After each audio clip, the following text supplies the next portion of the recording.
Oleh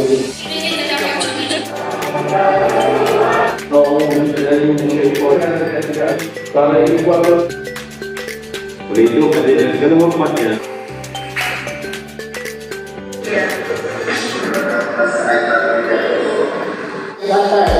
Santai yang pada hari ini sebenarnya untuk kita menggunakan kita PIDG kita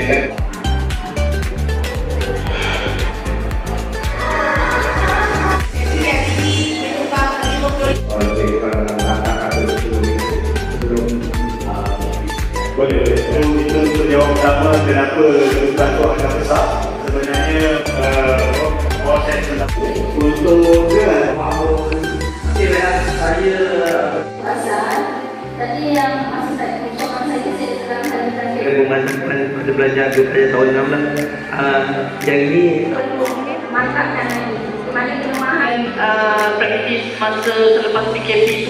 untuk menjawab tentang ini tak cukup terangkan memang ada lebar bila mana saya terlupa itu. So, sekali lagi saya mohon maaf, semoga itu.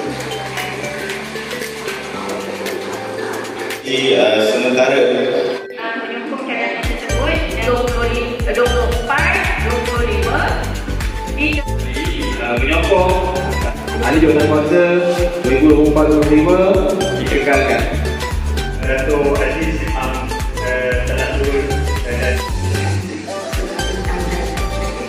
yang mampu memberikan dan juga insyaAllah. So saya rasa itu sahaja, sekian wabillahi